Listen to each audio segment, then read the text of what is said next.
Good morning and welcome to Autism Live. If you're noticing that we're a little bit late coming to you this morning, oh my gosh.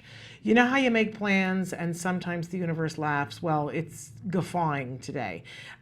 So here in our building, here in the Warner Center in Woodland Hills, where we come to you live from our studio, we were informed yesterday that there would be a fire drill in the building at some point, and fire drills are important. They are so very important. And then this morning we got notification that it would in fact be today, and we started the live stream, and no sooner had it wasn't even connected yet, and all the alarms went off and we had to evacuate 5 floors down. So this is why we are late coming to you this morning. And I think that everything happens for a reason. So I want to remind everyone within the sound of my voice how important it is to do fire drills. It's a form of rehearsal, and we know that rehearsal works, right? And that when you're in a real situation, you start to panic. For me, I think we've had a fire drill fairly recently, but still, because we've only done it like 4 times since I've been here, I couldn't remember which way the stairs were. And now I will remember the next time, because it takes a certain number of times before your body understands it so that your brain doesn't have to get it. And this is what a great reminder for all of us that today's a great day to do a fire drill. And for those of you who have kiddos who are on the autism spectrum, it's important to talk about it in advance. Like maybe a couple of days advance, like the building notified us, day in advance, you're going to have a fire drill, and then reminded us that day we were going to have a fire drill so that we don't freak anybody out. Nobody has anxiety over it, right? And yet you don't want to say to them, so it's going to happen at 8:15 and you're going to be in the bathroom brushing your teeth then, right? We want to make sure that we have fire drills at all times of the days and the night, and that we make sure that our kids are in all different rooms in the house so that we teach them to generalize. That when in a fire drill, here's the decision-making tree of how I choose where to exit and how to exit, and talk through about feeling the door to see if it's hot, and then rehearse that. Maybe be in the bedroom with them and, they're just waking up and say, okay, it's time, we're having a fire drill, and have them practice feeling the door to see if it's okay to get out, and talk through all of it, because we'll all be safer. It could save somebody's life. None of us wants to think of that, but it's the truth.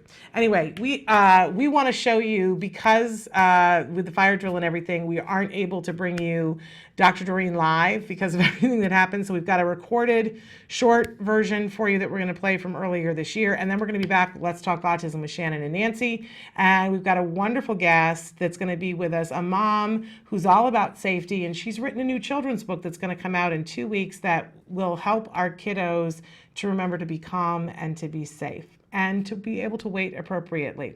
But first, we should go through and show you how to connect with us. Let's show that. We want to remind you that the whole show is interactive and that you can participate. Samantha's going to show you some of the different ways that you can. I'm all thrown off here. But these are some of the ways that you can talk to us. Don't forget that our homepage is autism-live.com, and that there are many things you can do there. But one of the best is you can watch the live show or the most recently recorded live show just by clicking on the little triangle that's on the computer screen. To the side of all that is the live feature. If you put your cursor there, you can type and hit enter, and in that way you can have a conversation with me, or better yet, you can have a conversation with the experts that we have on the show. We so appreciate your questions. We absolutely treasure them. So those are some of the ways that you can get in touch with us. But right now we want to reward you for sticking with us, and so here's some Ask Dr. Doreen.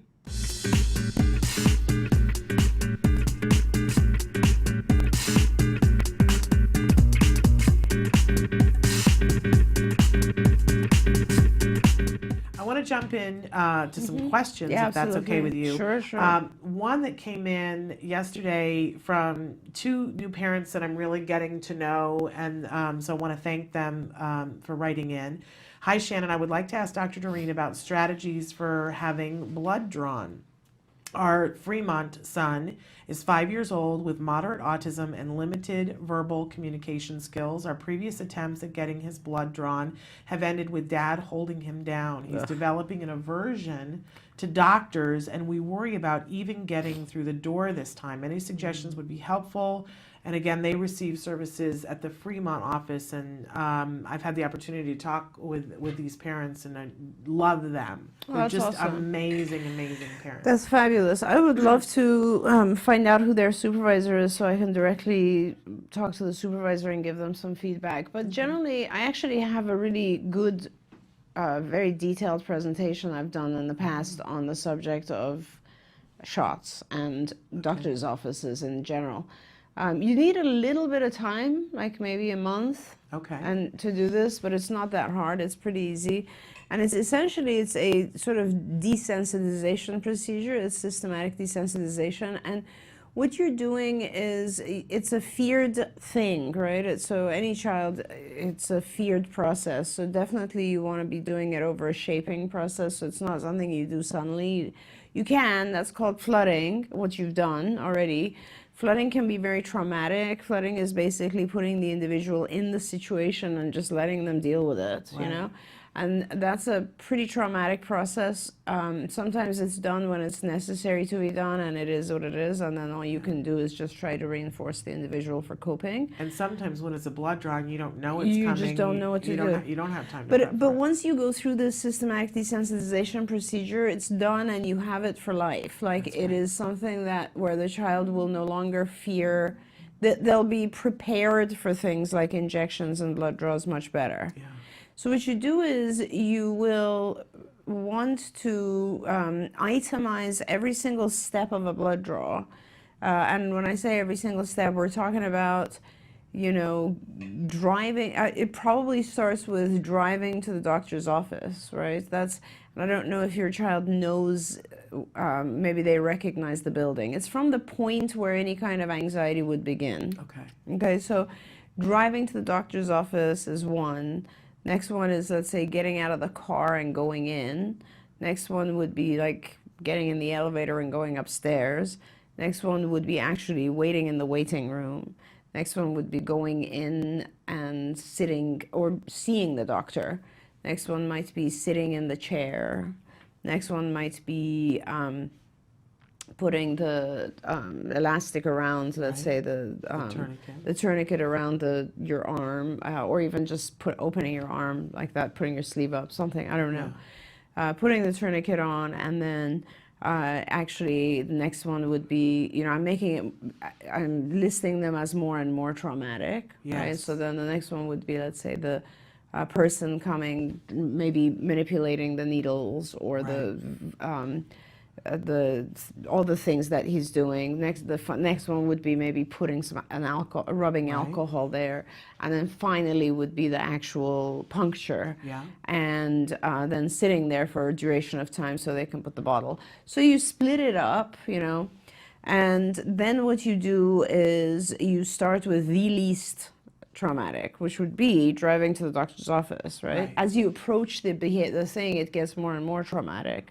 So you put all of these on a list with the least traumatic at the beginning and the most traumatic at the end, and it could be 20 steps. It doesn't really matter.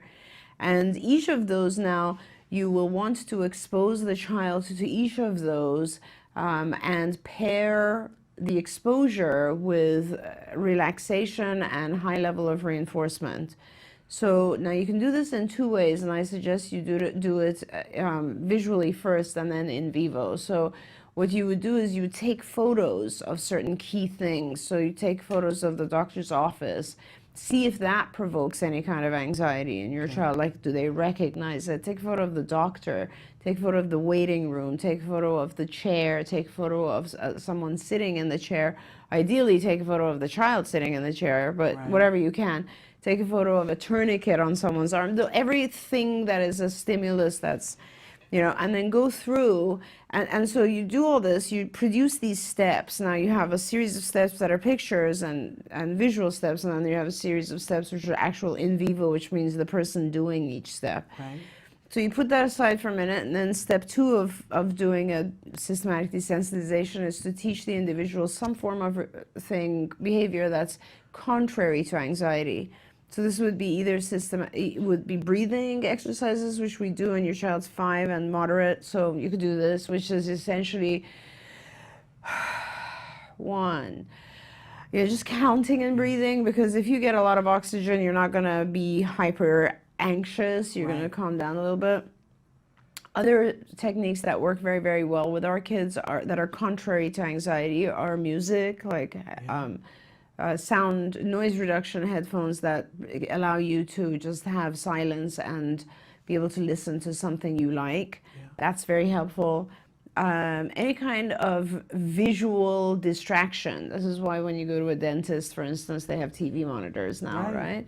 So like let's say your favorite cartoon or whatever, something that's a distraction. These are all your tools for helping the individual cope. So you have a series of these things, which are like relaxation, huge reinforcers, distracting reinforcers, food items, whatever, things that will completely allow the person to cope. And then you have this series of stimuli that are anxiety and fear provoking.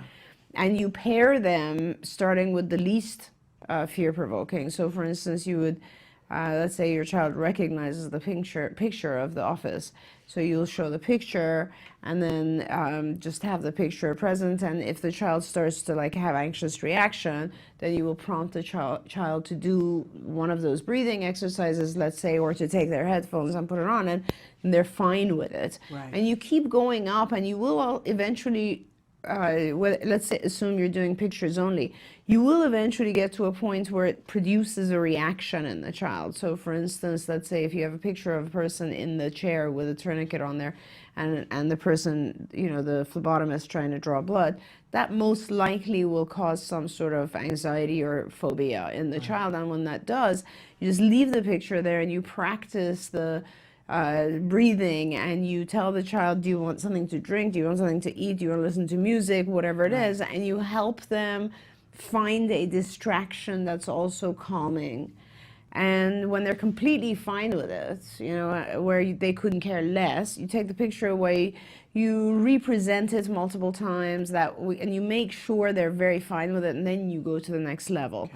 And when you've done all the visuals, you want to start doing the actual in vivo, obviously, which means driving to the location. Go as far as you can with the child. Now, the child has to have become very good at administering reinforcer and distractor. That's a very important skill you can teach your child, not just for this, for everything. Teaching our children to give themselves, to regulate themselves, to give themselves reinforcers, and to give themselves calming exercises, to give themselves headphones when it's overstimulating, to give themselves sunglasses when the lights are to give themselves self-regulating, calming things is a huge value anyway. So your child assumedly has done that now, and now you'll go to a point of like, go as far as you can. Like, talk to the doctor, obviously, and tell them you're doing training. And then go to the waiting room, go inside. A lot of times these phlebotomists, the chair is empty, so you could just go there, practice sitting there, and don't go further. Stop at where it is anxiety provoking and get that stage dealt with. And when that stage is calm and acceptable, go to the next stage. Now, there's one step prior to the injection that you can actually, prior to the blood draw, the puncture, that you can practice at home, which is use a pen to, instead of the needle. Use it without the tip out first, and just practice it. Just press, so let the child become familiar with this sensation of actually pressing a small object on their skin, and the smaller the better. And that will help as well. That add that step in, that will really, really help. Absolutely. I feel like it's strange. I'm having a memory of us doing some of this with Jem. Which I had totally, when we started this question, I didn't remember this, but I remember doing some of that with therapists, and they also had me get one of those play medical kits and have him do that to us. Yes, so absolutely. It was a little needle, and he would come and do it to me, and I would have a non-reaction. Totally. And we just had blood drawn the other. I totally had forgotten about this because I was like, oh, this really isn't our thing, but it had been at one point. And he had blood drawn the other day, and it was such a non-event issue for him. Yeah. Fear is more in our heads than something. I mean, obviously there are certain kids go through certain procedures that are horrendous, but you know, this type of thing is just more about what it's made up fear. It's not really a painful event. It's not a significantly painful thing. A blood draw is one prick. Yeah. You know, and so it's not that big, but kids are often just not familiar. They don't know what's coming. Oh, yeah. Like you know, I didn't vaccinate my kids for the longest time, and so one of my kids, Charlie, she was, I guess, 12 or something when we did her first blood draw, and she'd never been in any way punctured, right? And she was like terrified of the whole thing, and then she just sat there and she was like, well, that was nothing. Like, you know, and I was like, yeah, it's totally in your head. Like, you just get so scared about it. It's very interesting. Okay, well, great. And if you want to know more information, if they want to see the presentation that you've done on that, is there a possibility we can hook them up with that? Absolutely. I can actually try to find that PowerPoint. I have it and send it to you. That particular presentation is not just about injections. It's also about pill swallowing. Okay. So it does medical procedures. So it's like blood draw and pill swallowing. And in the meantime, if you would write and tell us who your supervisor is, yes, so that please. we can let Dr. Granpeesheh know that. Right. Thank you so much for writing into us. I want to go to another question. Somebody wrote in and said, "Hi, thanks for your time. I'm a regular follower of your show. I have a 2.5-year-old who grinds his teeth when he is awake, not all the time, but sometimes. And he stopped it for some time, but again started before we used a vibrating toothbrush and crunchy stuff when he grinds his teeth. Please suggest something that he can to stop it completely." Yeah. It's difficult. You have to. Okay, so the behavioral way to deal with this, and then I'll tell you kind of an easier way. But the behavioral way to deal with this is to count the number of times he does grind his teeth in an hour or throughout the course of the day, if you want to be really accurate. So let's say you count the number of times he grinds his teeth throughout the course of the day, and it ends up being once every 20 minutes. I don't know, whatever it is. It's your baseline. That's your baseline. And so then what you're doing is you're going to be reinforcing non-occurrence of the behavior. So what you'll do is you will, and sometimes, let's say the first time you measure how often he does it, and it's once every 20 minutes, and then you measure it on another day, and it's once every 15 minutes, or it's variable. Let's say if it's like completely variable, it'll do it at 15 minutes, then it'll do it for another hour. Then what you do is you average it out, and you basically get an average concept of, okay, so on the average, he's doing it every 15 minutes or something. And sometimes when you start intervention, which is the reinforcing of non-occurrence of it, it might be even more frequent. So don't worry if your baseline becomes pretty frequent. But whatever is your baseline, whatever the frequency is that he does it at, you will start to reinforce him like 10 seconds or 1 minute after that, and make sure that he is not, and just really make a huge deal about it, like good job and so on. Now, if it happens during your period of time waiting, then you have to restart it, of course, and then start again. Now, that's the behavioral procedure, and it takes a really long time, and it's because you will have to shape it up and increase it from, let's say, 10 minutes to an hour to a day. You know, it's just a very, very long procedure. The easier thing to do is to prevent it from happening, which means go see a dentist and get a mouth guard for him. Okay. They're very similar to, well, they make these mouth guards for kids for sleep time, but you could easily put the mouth guard in at times where you feel like he's about to grind. And if he keeps it in, quite honestly, the habit will be broken. The habit of grinding will be broken. It's a habit. So, and also the other thing is, like, if he has it in, it might be good to help massage his muscles here. These trigeminal muscles are the reason people do that with their teeth, or move their jaw back and forth, is because they're trying to strain these muscles or stretch the muscles. So try to massage these muscles, but a mouth guard will prevent it and it'll break the habit. Okay, great. Yeah. I love that.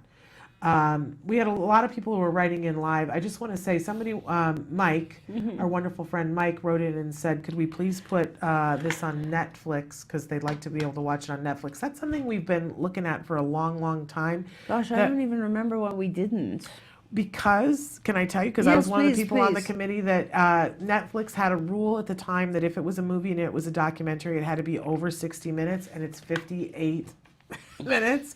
Now, we should look at it again because I know Netflix was talking about expanding that rule, but that was why. But you know what, Mike? I will look at that today to see if Netflix has changed. It was just a rule, and a lot of people were complaining about it, so we'll see if they've changed it. But that's Yeah. why it's not on Netflix. Yeah, thank Isn't that you. We crazy? will try to, and we might also want to look at Hulu as another option, I guess. Absolutely, Yeah. absolutely. Thank you. But you can watch it on Amazon.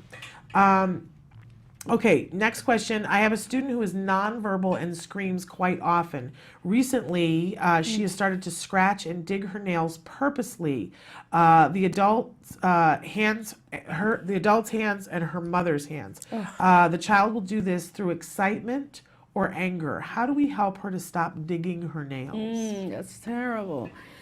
Okay, so we have to figure out why. Okay, so there's two behaviors here. One is screaming and one is scratching and digging her nails into people's hands. We have to figure out what the function is of each one. The writer is asking only about the scratching and digging, so we'll talk about that. And it may appear that they're doing it when they're excited or angry, and it could very well be that both functions exist, but you would really need to have someone do an FBA. And a functional assessment is very important to be able to tell the scenarios under which it exactly happens and also how the behavior occurs. So, what are the things? List all the times that the child does this and list exactly what happened before it and how it was handled, what happened after it, because it could also be consequence maintained. So let's make sure we figure that out. Now, assuming the child might do it when, or the student might do it when, let's say, a demand is placed and they don't really want to do that and they'll do it, or they're angry about something and they'll press, and so on and so forth. You really need to identify the function. The function always identifies the intervention. So if the function is excitement, we're going to have a completely different intervention than if the function is anger. So, and if it's both, we're going to have to identify the situations where it's excitement, deal with them one way, and where it's anger and deal with them a completely different way. So I don't want to give you a lot of feedback on how to deal with it until we know what the function is. And this person said that it's a student of theirs, so I'm hoping that they have a BCBA who works with the school who could come in and do that FBA. Right, absolutely, you should. I mean, most schools have a resource department and have a behavior analyst who can do an FBA. And otherwise request that, because you need to have that. I mean, and it's important to have that, because if someone does that from excitement, I mean, if someone does that from excitement, then in some ways it's okay, and they're just seeking out the sensory aspect of it, or it's the student's way of sharing their excitement. It's almost like, let's say if two people win something, they might hug each other and go, yay, so it's kind of a sharing or expressing to them, and that's something that could easily be redirected to, let's say, pressing someone's hands in excitement. Whereas if someone is doing this behavior from anger, that's a completely different behavior, and I wouldn't want to allow that to continue, and I'd want to teach her a form of requesting that replaces that. And this is a nonverbal child or a student, and that is incredibly important to have some form of communication for this student, because without the communication ability, we don't know what they want, we don't know what they're trying to communicate to us. So, more importantly, and I always tell people this, if you can, when you have someone who doesn't have communication, you're either really lucky in that they're very passive and in some cases medicated and don't have too many needs, or they don't express too many needs, or they will have a lot of needs and we don't know what they are. Now, very rare circumstances, you'll have a parent around who always predicts the individual's needs and they keep them happy. In real life, that doesn't happen. We get frustrated when we can't express ourselves. So you can either deal with each episode of challenging behavior, and you could do that forever, or you can teach the individual communication, and it will, in the long term, really decrease all the challenging behaviors, because the challenging behaviors are just a way to communicate, you know. For instance, in this case, the student might be saying, wow, that's so exciting, or get away from me, I don't want to do this. Right. Or, you know, like, I hate this skill, this specific lesson, or whatever, I'm tired right now, whatever it is, you know, and it's communication. So it's very important to realize that teaching communication is really the thing that's necessary here.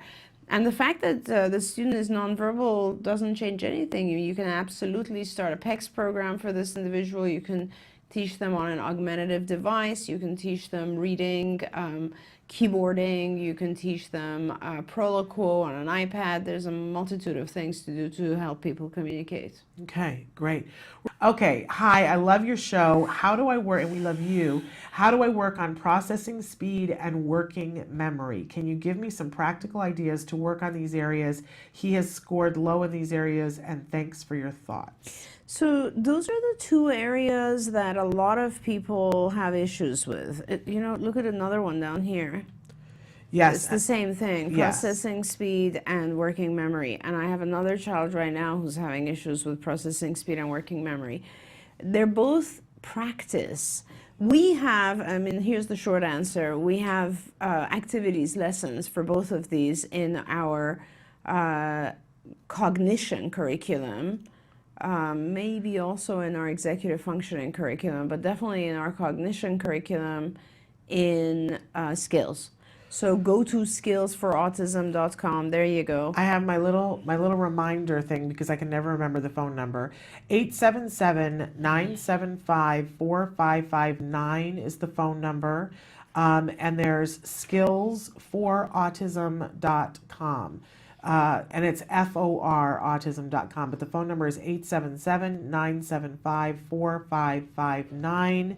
And they actually have someone who can help talk you through stuff as well.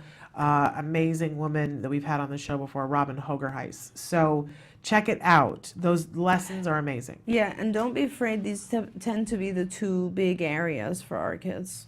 Okay. Moving on, my 14-year-old daughter is still not potty trained. We've come close, but she is in a diaper every day. I would love, all in capitals, for her to be toilet trained. Where do we begin? She's nonverbal and still has a lot of challenging behavior, self-injurious behavior, aggression, disruption. She is independent, pulling her pants down and sitting on the toilet. She never initiates. She has an iPad with a bathroom icon, but we just hand over hand have her touch it and then we take her. She doesn't use it for other communication except to tell us she wants a snack. She has a one-on-one at school, and thanks for your incredible advice. Thank you so much for writing in. Yes, thank you. And that's a very tough thing, and God bless you and help you. I hope that you have some help. There's two things to say about this. One is that, and I'm sorry to say this, but we did some research and we published on the fact that as long as when an individual wears a diaper, it is less likely they will actually be toilet trained than if they don't wear a diaper. Wearing the diaper almost makes it very comfortable for the individual to void in the diaper, and then they never really it's almost like their body doesn't get a sign that, oh, I need to initiate, oh, I need to go now. So what I would do is probably take a weekend where you've slept well and you're ready to roll, and do a full-on, I generally follow the Fox and Azrin procedure, and it's a pretty detailed procedure. Everybody knows it who's a behavior analyst. You probably look it up online. I think we've even provided a version of it or a typed up version, which if we haven't, I We've can done get that tons too. of videos about it where it's been detailed. You can go through our library and put in potty training, and you'll find people talking about it. Right, and I think with this case, what your main thing is just trying to get to the point where, the way that it's done, just to quickly say, is that it doesn't start with initiation. It starts with getting the person on a schedule. So what that means is that you would initiate and take her on a regular schedule where you catch every void, whether it's urine or bowel movement. It doesn't matter. You catch it on a schedule, so you figure out how frequently you have to take her so she voids in the toilet every time. That you can write this down after tracking it for a while, which, when we first started, we take the individual every 15 minutes, or actually they sort of live on the toilet for that first day. But let's assume she's 14, let's assume she's able to urinate, let's say every hour, and that usually most of our kids have a particular time of day where they have a bowel movement, or 2 times a day where they have a bowel movement. Those are the times you want to target for the bowel movement. But what you would be doing is taking her very regularly so she gets into the habit of voiding on the toilet. Then you teach signs and gradually fade yourself away so they initiate. The initiation comes sort of after they've been able to be habit trained for a week, even a month, in some cases for a very long time before they learn to initiate. And I'm fairly certain, I know we did a whole segment with Sienna Greener-Wooten, Dr. Greener-Wooten, on the Fox Nazarene, so potty training. So definitely check our YouTube page to get a more lengthy explanation of that. Moving on but let us know how it goes, because we can revisit this if we need to. Sun's coming up.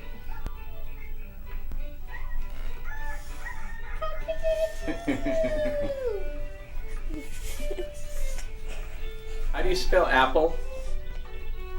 A-P-P-L-E.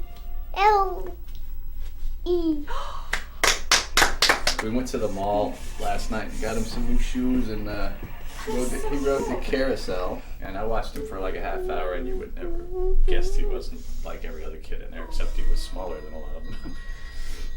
They run around with That's so funny. reckless abandon. funny. That's so funny. Hey, what color do you want? Look, I have green, yellow, and pink. What color? Yellow. So what do you say? Yellow. Yes, you can. Close. There we go. Oh! Uh-oh! Should we make him stand? Should we make him jump? Here, let's make him jump. Ready? Boink! Uh-oh! Look! What is that? See, it's a footprint. It's a footprint. It's a footprint. Cool, you want to do it again? Take it. While Jessica and Jack Riley are playing with Play-Doh, they are working on his fine motor skills. They include pincher grasp for picking up food, rotating the wrist for closing and opening the door. Having fine motor skills are needed for daily living tasks. Oh, coolness. Wow. Happy birthday. Happy birthday. Whose birthday is it? Say it's my It's my birthday. day. Say birthday. Say Birthday. It's my birthday. It's my birthday. Yeah, how old are you? It's my. I'm 3. Yep, you're 3. Do this. Say 3. 3. 1, 2. Look. 3 fingers. Look. Right here. Look. 1, 2, 3. 3. 3 fingers. 5 pictures. Yeah, well, yeah, technically you do have 5. What is that? I love it. He's wearing a blue Hat. and a Green. hat and a Red hat. hat and a oops! He's not wearing a hat. Yellow hat. Yeah, it's a yellow hat. Red. Red shirt. Blue shirt. Yellow shirt. Green shirt. Yeah, oops! He's wearing it upside down. It's It's a hippo and dog. good. It's Rabbit effort. good. Cow. Very good. I have a question for you. Why is tacting important? Tacting is important because it helps with language and conversation too. When we first start off, we just have him identify labels, Ladybug. and then we move into frames, like adding article adjectives to it, like it's the dog. What is it? Say it's. Yeah, it's a chicken. And then now we're having him add two objects. So he has to say it's a blank and a blank. Cow. Very good. And then we'll move on to like add adjectives in front of the words too. So he, like what he does already, he'll say like it's purple socks. It's a red shirt. Yellow suit. Blue suit. Red suit. Just to help expand his language skills a lot more. Let's go, Jack Riley. You want to copy Suzanne? That's hilarious. That's so funny. You guys are so funny. Look at you guys. Are we buddies? Are we twins? Here, give your hand. You guys are so funny. What are you doing, Jack? Are we sitting? Yeah. I think you are thirsty. Let's get you some water. So cute. You even brought the chair over and everything. Funny. Come on, let's get some milk, Jack. Say, come on, Suzanne. Close yourself. Okay, let's go. You are Cow. too much laughing and giggling in here. That's a good thing.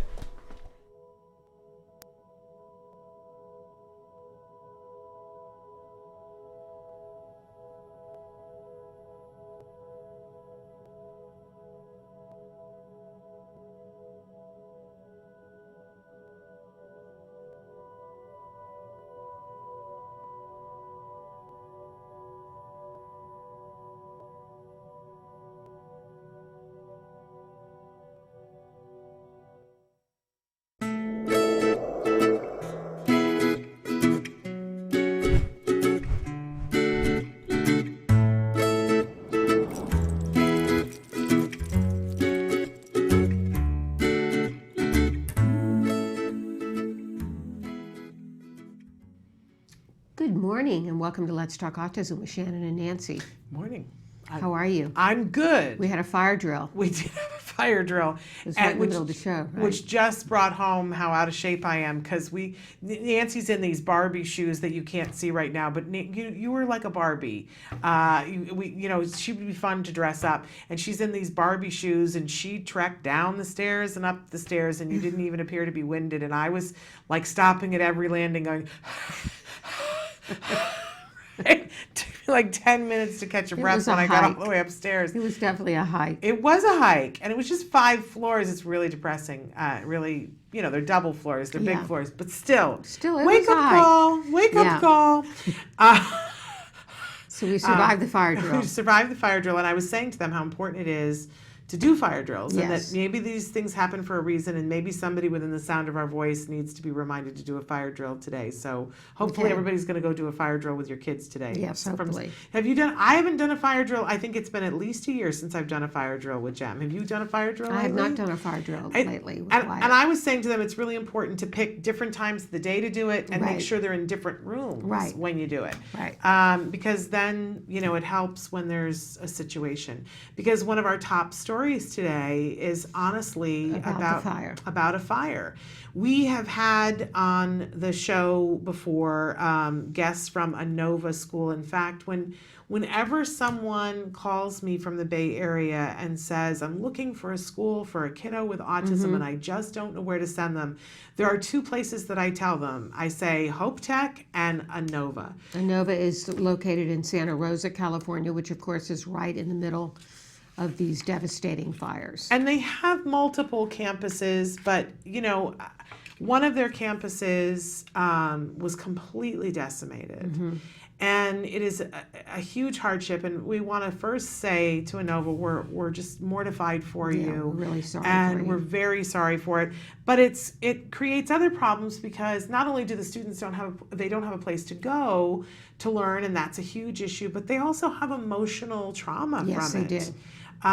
The fact that your school can be there one day and be gone the next. Exactly. I mean, like trying to explain to kids how things go away. Yeah. And how you have the feelings for it, but that it doesn't change what is. Really hard for our kids. And, if I'm honest, I think that's a hard concept for all of us. At some point, we get into a mode where we just kind of accept it. Accept that these things are going to be there forever. But even at my age, there are times when I go, I want to do a do-over. I want to do a rewind. Right. I want to go back and, have that here or have that person here or be able to say this or say that. So it shouldn't shock any of us that our kids have problems. They're trying to deal with it. Andrew Bailey, who is the CEO of Inova School, was quoted as saying, "We are strong people and we will survive this fire." And I know that they will. He says, "We have students who experience anxiety and depression occasionally, sometimes fairly regularly, even without a fire event such as this." So those types of students will have a real problem with losing their school. Yes, they will. We make sure we keep this simple, he says, and not explain a whole lot to the kids other than this is a dangerous situation, but life is full of danger and your family is here. I know it's going to take a little while they sort through everything, and they're still trying to get these fires under control. But I hope that we'll be able to give you guys updates on this. And at some point, there's going to be some sort of a fundraiser to help the school get started. And we will keep you guys abreast of that situation. Support them, My heart hopefully. hurts. And think of all the kids on the spectrum that have been, affected by these fires. There's so many of them. And one of the things I hadn't thought about until reading this article is that not only have they lost their school, but some of them lost their homes too. Yes. To lose your home and your school, I mean, imagine how it feels like everything that you hold on to is poof. Right. A tough thing. Tough time for our kids. Yes. In other news. University of British Columbia has retracted a paper that links aluminum in vaccines to autism in mice that they did a study on. And they're retracting because, and this, I want to say, read about this because I have questions. I did too. That they're retracting the paper because one of the co-authors claims figures published in the study were deliberately altered before publication, an issue he says he realized after allegations of data manipulation surfaced online. But the problem is that the data no longer exists. Yeah. Like, how does that happen? I don't know.